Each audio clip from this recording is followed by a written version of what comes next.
अरे आप बात समझते क्यों नहीं? सेठ अच्छा आदमी नहीं है, वो हमसे डबल पैसा वसूलेगा। इसलिए मैं मना करती हूँ कि सेठ से पैसे लेने के लिए। अगर हमारा खेती नहीं हुआ तो आप बताएं कि ये पैसा कैसे जमा करेंगे आप मेरी बात को सोचिए। ओहो, तुम परेशान बिल्कुल मत हो, हम कुछ ना कुछ उपाय कर लेंगे। इन पैसों से मैं खेती करूँगा और दिन रात मेहनत करूँगा। चलो, मुझे भूख लग रही है, खाना लगा दो। दोनों पति पत्नी बैठ के खाना खाते हैं। वो बहुत गरीब इंसान थे, इसलिए दोनों सूखी रोटी ही खाते हैं। और फिर जल्द ही किसान अपने खेत की तरफ आगे बढ़ता है। अपनी मेहनत करने से पीछे नहीं हटता। किसान दिन रात एक करके वो अपने खेत में हल चलाता है। किसान की पत्नी भी वहां खड़ी होकर के देखती रहती थी। किसान दिन भर अपने खेत में खेती करता। अरे चलिए, अब भूख भी लग रही होगी, कितना काम करेंगे। हो गया, अब चले खाना खा लीजिए, फिर अपना काम कीजिएगा। बहुत देरी हो रही है, आप समझिए बात को। अरे, आप अभी तक खेत नहीं गए? खाना खाएं तो आपको खेत की तरफ जाना चाहिए। और हाँ, याद रखिए कि सेठ का पैसा मेरे पास नहीं रहना चाहिए, उसको लौटाइए। तुम बिल्कुल फिक्र मत करो, मैं हूँ ना, मैं सब चीज़ संभाल लूँगा। फिलहाल तो मैं खेत की तरफ जाता हूँ और देखता हूँ कि हमारा फसल कितना बना, काम के लायक हुआ कि नहीं। ठीक है, मैं चलता हूँ। और फिर किसान वहां से खेत की तरफ चलता है। अरे वाह, इस बार तो बहुत अच्छा खेती हुआ है। इस बार तो मैं काफ़ी अमीर हो जाऊंगा और फिर सेठ का पैसा भी लौटा दूंगा। भगवान करे कि किसी की नज़र न लगे। ये तो बहुत अच्छा खेती हुई है मेरी। चलो, मैं घर जाके बताती हूँ अपनी बीवी को।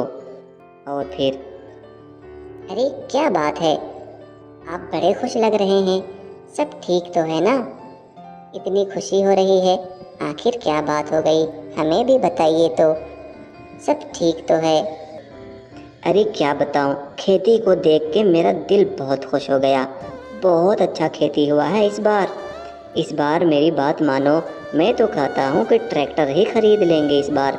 इतना खेती हुआ है गेहूं का, बस ऊपर वाला बचा। लेकिन उस रात बहुत तेज बारिश होती है और फिर किसान का सारा फसल बर्बाद हो जाता है। किसान सुबह उठते ही वो अपने खेत की तरफ आता है और अरे ये क्या हो गया? यहाँ तो सारा खेती बर्बाद हो गया मेरा। अब मैं कैसे अपना फसल का भरपाई करूँगा? सेठ का पैसा कैसे दूंगा मैं तो बर्बाद हो गया। आप फिक्र मत कीजिए, भगवान कुछ ना कुछ उपाय निकाल देंगे।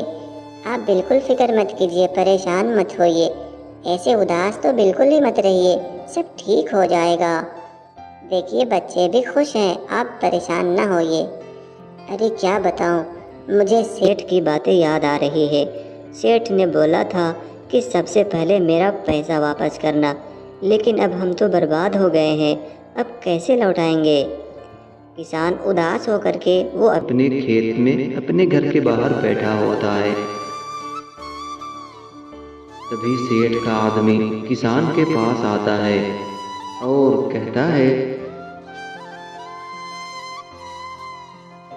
अरे भाई रामू, यहाँ क्या कर रहे हो? तुम्हें सेठ ने बुलाया है, चलो जल्दी से, देरी तो बिल्कुल ही मत करो। और हाँ, याद है ना सेठ ने क्या बोला था तुम्हें, इसलिए चलो जल्दी। हाँ भाई, चलता हूँ, लेकिन क्या बताऊँ, मैं तो सारा डूब गया, नुकसान हो गया मेरा पूरा खेती बर्बाद हो गया। चलो आता हूँ मैं।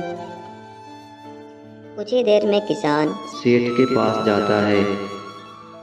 क्या हो गया सेठ जी, ऐसे क्यों नाराज हैं?